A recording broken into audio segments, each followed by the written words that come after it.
Hello aspirants, मेरा नाम मोहित कुमार गौड़ है और आप में से काफ़ी लोग मुझे जानते होंगे। इस साल वीडियो के एग्ज़ाम में मैंने द्वितीय स्थान प्राप्त किया है। साथ ही साथ पटवारी का जो एग्ज़ाम हुआ था उसमें मेरी ऑल राजस्थान रैंक 461 थी और फोर्थ ग्रेड एग्ज़ाम में मेरी रैंक 316 है आफ्टर द रिवाइज रिजल्ट। तो ये था मेरा परिचय।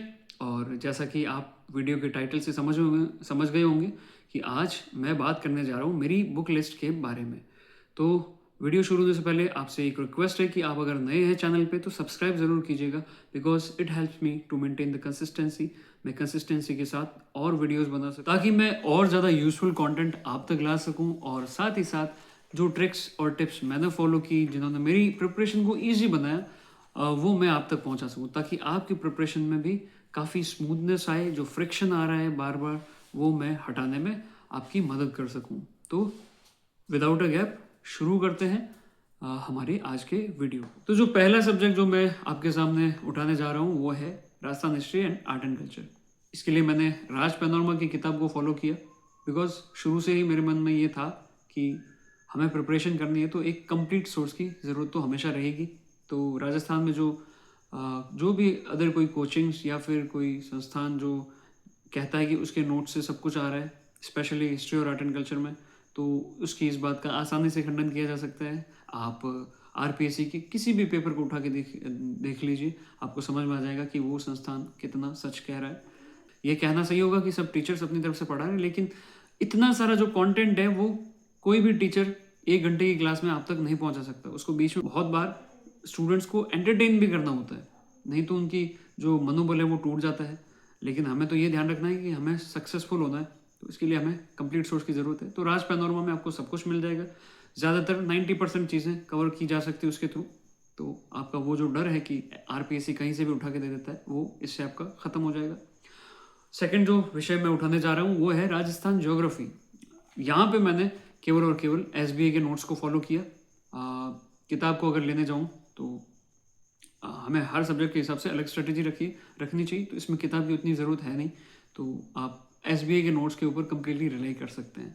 साथ में आप मैप्स बना सकते हैं, मैंने भी मैप्स बनाए। ठीक है, तो ये था ज्योग्राफी के बारे में मेरी स्ट्रेटेजी। थोड़ा अपनी खुद की तरफ से भी रिसर्च कीजिएगा, गूगल वगैरह से आप चेक कीजिए कि मैप्स कितने सही हैं कितने नहीं हैं। गूगल मैप्स की हेल्प से भी कोई स्पॉट्स मिल गए आपको। तो ये मेरी स्ट्रेटेजी थी राजस्थान ज्योग्राफी के लिए, जो बुक लिस्ट थी कंप्लीट। अब बात आती है इकोनॉमी की। तो मैंने इकोनॉमी में सब्जेक्ट तो नहीं पढ़ा, इकोनॉमी कभी नहीं पढ़ा, क्योंकि मैंने कभी कोचिंग की नहीं, मेरी सेल्फ स्टडी से ही था सब कुछ। तो मेरा जो फोकस था, जो ट्रेंड भी है, मैंने इकोनॉमिक सर्वे के ऊपर पूरा रिलाई किया। तो विकास गुप्ता सर से मैंने इकोनॉमिक सर्वे को पढ़ा, उनके सारे लेक्चर्स देखे मैंने, साथ में उनके जो नोट्स हैं वो भी मैं लेके आ गया। बिकॉज मेरा ऐसा मानना है कि नोट्स बनाने खुद बैठूंगा तो टाइम लग जाएगा काफ़ी ज़्यादा, और टाइम मेरे पास था नहीं। तो ये मेरी स्ट्रेटेजी थी इकोनॉमिक सर्वे के लिए। अब बात आती है कि हिंदी के लिए क्या करें। तो हिंदी में मैंने एक तो राघव प्रकाश सर के जितने भी लेक्चर्स अवेलेबल थे यूट्यूब पे वो कर लिए, शब्द शुद्धि वाक्य शुद्धि, और बाकी कुछ टिप्स और ट्रिक्स मैं इसमें भी बताऊंगा आपको आने वाले वीडियोस में कि हिंदी को कैसे कवर करना है, पर्यायवाची विलोम शब्द एक्सेट्रा को। उसके लिए अलग से मैं वीडियोस रिलीज कर दूंगा आपके लिए। साथ में PYQs करने हैं आपको, और राघव प्रकाश सर की किताब ज़रूर लेके आ जाइए। थ्योरेटिकल आपको कॉन्सेप्चुअल क्लैरिटी के लिए आपको वो काफ़ी हेल्पफुल रहेगी। बात करें साइंस की, NCERTs पढ़िए, मैंने भी NCERTs पढ़ी 9th 10th, और उसके साथ आप PYQs कर लो। ठीक है, PYQs तो आपको सब सब्जेक्ट में करना है। ठीक है, तो ये थी साइंस की बुक लिस्ट। उसके बाद बात करें कंप्यूटर की, तो कंप्यूटर में जो बेसिक चीज़ें वो तो सभी को आती है। मैंने जो यूनिक चीज़ की वो थी जो एडवांस टॉपिक्स हैं कंप्यूटर में, जैसे नेटवर्क टोपोलॉजी हो गया, प्रोटोकॉल्स हो गए। ये जो चीज़ें जो यूजुअली हमारी 10th तक नहीं पढ़ी गई थी, नहीं पढ़ाई जाती थी, वो मैंने गेट स्मैशर्स नाम से एक यूट्यूब चैनल है उनकी प्लेलिस्ट से देखे। ठीक है, तो वहाँ से मैंने कंप्लीट कर लिया। वो आप हर टॉपिक को, कोई भी टॉपिक आपको कंप्यूटर में मिले या PYQs आप उठा रहे हैं कंप्यूटर के और वहाँ पे कोई टॉपिक आपको नहीं समझ में, वो लिख के आप गेट स्मैशर्स लिख दीजिए साथ में, तो यूट्यूब पे वो अच्छा एक्सप्लेनेशन करते हैं। ठीक है, आप अदर टीचर को फॉलो करें तो उनका समझ में आए तो वो बेटर, लेकिन गेट स्मैशर्स बहुत अच्छा समझाते हैं। ठीक है, ये था कंप्यूटर के बारे में। अब बात करें इंग्लिश की, तो इंग्लिश में मैंने नीतू सिंह मैम की किताब को फॉलो किया ग्रामर के लिए। वोकेबलरी के लिए निखिल गुप्ता सर की किताब है, बहुत अच्छी है, बेस्ट किताब है वोकेबलरी के लिए। एसएससी की प्रिपरेशन के दौरान मैंने ये गलती की थी कि उनकी किताब को लाने के बजाय मैं द हिंदू से करता था। रेगुलरली मैं एक द हिंदू पढ़ता था, तो 1.5 घंटा मेरा उसमें वेस्ट होता था। ठीक है, तो ये मिस्टेक थी मेरी, जो मैं आप लोगों को बताऊंगा कि ये नहीं करनी है। द हिंदू लेके आना है कंप्रहेंशन के लिए, वो मैं आपको सजेस्ट करूंगा ओनली फॉर कंप्रहेंशन, कि आपको एक हिंदू लेके आना है और उसको एक वीक तक पढ़ना है। पर डे के आपको 1 या 2 पेजेस पढ़ना है, ताकि आपका कंप्रहेंशन स्ट्रांग रहे। हिंदी मीडियम के स्टूडेंट्स को तो ये ज़रूर करनी है, ये एक्सरसाइज ज़रूर करनी है। आजकल जो अनसीन पैसेजेस में लास्ट में क्वेश्चन आता है कि इसका सूटेबल टाइटल क्या होगा या थीम क्या है, तो ऐसे क्वेश्चंस आप तभी कर सकते हैं जब आप अगर रेगुलरली रीडिंग की हैबिट है आपकी। तो ये इंग्लिश के लिए स्ट्रेटेजी थी। मैथ्स के लिए मैंने जैसे आपको पहले की रील्स में भी बताया है, एक तो आपको नोट्स रखने हैं राकेश यादव सर के, उसमें ट्रिक्स हैं सारी। और टॉपिक अगर आपकी कंसेप्चुअल क्लैरिटी नहीं है तो आप पवन राव सर के यूट्यूब लेक्चर्स आप देख सकते हैं, उनके जो चैनल पे आपको सब कुछ अवेलेबल मिलेगा। ठीक है, तो ये आपको ध्यान में रखना है कि आपको हर सब्जेक्ट को प्रॉपर टाइम देना है, हर सब्जेक्ट को प्रॉपर इंपॉर्टेंस देनी है। ये मैथ्स की स्ट्रेटेजी थी। और बात करें इंडिया जीके की, इंडिया जीके में इंडियन ज्योग्राफी के लिए मैंने सबसे पहला काम जो किया था वो राज सनील मैम के लेक्चर्स हैं, यूट्यूब पे अवेलेबल है फ्री में। पुराने हैं, 10 साल पुराने, लेकिन उनके लेक्चर से आप ज्योग्राफी को सीख सकते हैं। ठीक है, साथ में आपको उनकी पीपीटीज डाउनलोड करनी है brunal.org से, तो आप पीपीटी के साथ पढ़ेंगे तो आपको अच्छे से समझ में आएगी चीज़ें। ये हो गई इंडियन ज्योग्राफी के लिए समझने वाला पोर्शन। अब रेफरेंस के लिए कौन सी बुक रखनी है? एक तो एनसीईआरटी आपको पढ़नी है। एनसीईआरटी में मिनरल रिसोर्सेज हो गया, सेंसस हो गया, ये सारे टॉपिक्स आप आसानी से फाइंड आउट कर सकते हैं। रिवर सिस्टम हो गया एट्सेट्रा, ये तो आपको पढ़नी है। उसके बाद जो चीज़ आपको करनी है वो है बर्नवाल सर की बुक एज ए रेफरेंस रखनी है। उससे ये फायदा होगा कि आपको कोई भी टॉपिक आ गया, फॉर एग्जांपल यूनिवर्स का जो बिगिनिंग की थ्योरीज है वो भी मिल जाएंगी आपको, सोलर सिस्टम में मिल जाएगा, तो हर चीज़ आपको वहाँ से मिल जाएगी। जो हम बात करते हैं कि ज्योग्राफी की बात करें तो इंडियन और वर्ल्ड सब कुछ आपको मिल जाएगा। तो जो भी आपके डाउट्स हैं वो सारे बर्नवाल सर की किताब से हो जाएंगे। और अभी जो वीडियो का एग्जाम है नेक्स्ट, तब तक तो इतना टाइम है कि आप ये जो 2 मेजर बुक्स जो मैं सजेस्ट कर रहा हूँ, पैनोरमा और बर्नवाल, और आगे मैं दृष्टि की भी बताऊंगा, ये 3 बुक्स आप कवर कर सकते हैं आसानी से। तो आपका फाउंडेशन बहुत स्ट्रांग होगा, फिर आपको कोई हरा नहीं सकता कैसा भी एग्जाम ले ले।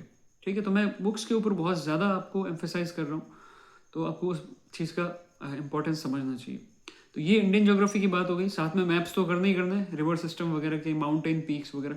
वैसे आपको मैक्सिमम पोर्शन जो है 60-70% आपका राजनल मैम के लेक्चर से ही हो जाएगा।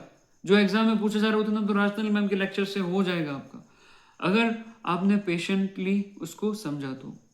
ठीक है, लोगों के साथ दिक्कत क्या होती है कि वो राजनल मैम के लेक्चर्स लेके बैठते हैं और उनकी फास्ट स्पीड देख के वो मतलब मैम की थोड़ी स्पीड थोड़ी फास्ट है, तो इस वजह से वो रोक देते हैं, फिर आगे करते नहीं। गिव अप नहीं करना है, आप उनको समझते जाइए, उनके अलावा कोई ऑप्शन है नहीं जो फ्री में समझा सके, तो ये भी मजबूरी है। और उनसे बेस्ट कोई है नहीं जो समझा सके, तो दोनों ही फैक्टर उन्हीं के साइड में, तो आप यहाँ से करिए। साइंस के लिए मैं आपको ये सजेस्ट करूंगा, मैंने पहले सजेस्ट नहीं किया लेकिन काफ़ी लोग पूछ रहे हैं कि क्या पढ़ें, तो कंसेप्चुअल क्लैरिटी के लिए आपको धर्मेंद्र सर से आप पढ़ सकते हैं। गायरस सल्कस नाम से उनका एप्लीकेशन है, मैं काफ़ी सारे रील्स में भी बता चुका हूँ, तो ये चीज़ है। अब इंडियन हिस्ट्री की बात करें तो मैंने इसके लिए पहले तो टीएन बोर्ड की किताब की जो पीडीएफ है उससे पढ़ना शुरू किया, बट हाफ किताब पढ़ी तो पीडीएफ से पढ़ना मुश्किल हो रहा था, तो मैं किताब लेने चला गया, तो वहाँ मिली नहीं, तो दृष्टि की मिल रही थी, मैं दृष्टि की लेके आ गया। और वो भी इक्वली गुड किताब है और कंप्लीट किताब है इंडियन हिस्ट्री के लिए, तो मैंने उसको फॉलो किया और कंप्लीट अंडरस्टैंडिंग हो गई इंडियन हिस्ट्री में जो सारे इवेंट्स हैं टाइमलाइन के अकॉर्डिंग। तो 2-3 किताबें जो मैं आपको ज़रूर सजेस्ट करना चाहूँगा, रिकमेंड करना चाहूँगा, जो मस्ट है, वो एक तो है राज पैनोरमा की किताब, फिर दूसरा अपनी दृष्टि की किताब, तीसरी बर्नवाल सर की किताब। तो ये 2-3 किताबें तो आपको रखनी चाहिए। अदर सब्जेक्ट्स में आप रखें ना रखें, नोट से काम चला लें, बट ये 2-3 किताबें आपको रखनी है, मस्ट है, ताकि आप लगातार इनको रेफर कर सकें। तो ये थी मेरी ओवरऑल बुक लिस्ट। कुछ छूट गया तो आप कमेंट सेक्शन में ज़रूर पॉइंट आउट करें, क्योंकि इंसान है, गलती हो सकती है, तो आप पॉइंट आउट कर सकते हैं उसके बारे में।